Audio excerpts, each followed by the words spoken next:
Hey everyone! Welcome back to another episode. Ako ulit, si Josh. And thank you for spending a few minutes with me today. For today's episode, gusto kong pag-usapan ng isang topic na sobrang personal sa akin, which is being an irregular student. To be honest, hindi ko naman expect na magiging irregular student ako. Nung una, akala ko susunod lang ako sa usual timeline. Study hard, pass every subject, then move on to the next year with the same classmates.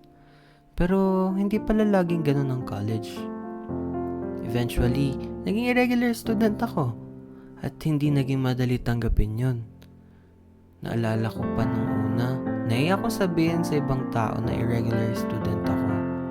Kapag may nagtatanong kung anong year na ako o kung bakit iba na yung mga classmates ko. Hindi ko alam kung paano sasagot.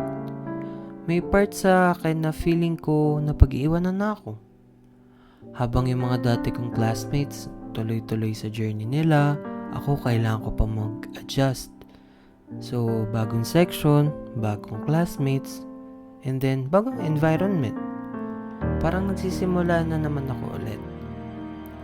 Bilang dental student, alam nating lahat na hindi biro ang dentistry. May lectures, laboratory work, practical exams, requirements, and skills na hindi mo pwedeng madaliin. Kaya kapag nangyari sa journey mo, talagang maapektuhan ka.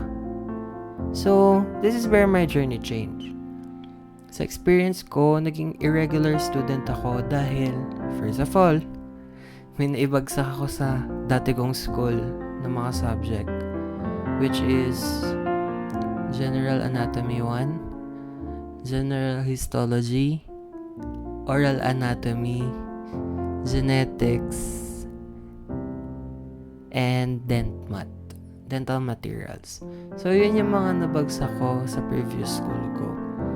So, after ko malaman yung result, tinry ko pa rin naman siya enroll dun sa dati kong school. And may mga napasa naman akong subjects, pero may mga backlogs pa din. So, dumating yung time or yung point na nag-decide ako mag-transfer sa ibang school. And mahirap siya for me kasi syempre, may na-establish na akong friendship sa dati kong school. I know mahirap silang maiwanan or mahirap mapalayo sa kanila kasi nabuo yung bonding namin through ups and downs sa school na yun. Pero I try to ignore sa sarili ko na lilipat ako, pero pinili ko pa rin lumipat. And then the time na nag-aasikaso ako ng mga papers ko for transferring to another school, naiisip ko na, hala, malalayo ako dun sa mga friends ko. Pero, thankfully, nung nag-transfer ako, mabilis naman yung adjustment period ko. And then, may mga nakalala akong bagong set of friends na kasama ko hanggang ngayon sa journey bilang dental student. And back to the topic, yung mga subjects na yon, nung nag-transfer ako, tinake ko ulit siya. And then, in-enroll ko siya ulit. And then, napasa ko pa rin naman yung iba. And meron na naman ako ni-retake. But, ang goal ko this sem is matapos na yun. And then, ayun, hindi naging madali yung phase na yun. May pagkakataon kasi na naisip ko kung kaya ko pa bang ipagpatuloy ang dentistry. May mga moments na kina-question ko na yung sarili ko. Pero, habang tumatagal, may isang bagay akong na-realize. Being irregular student doesn't mean you failed. It simply means your journey looks different. Hindi kasi pare-parehong timeline ng bawat estudyante.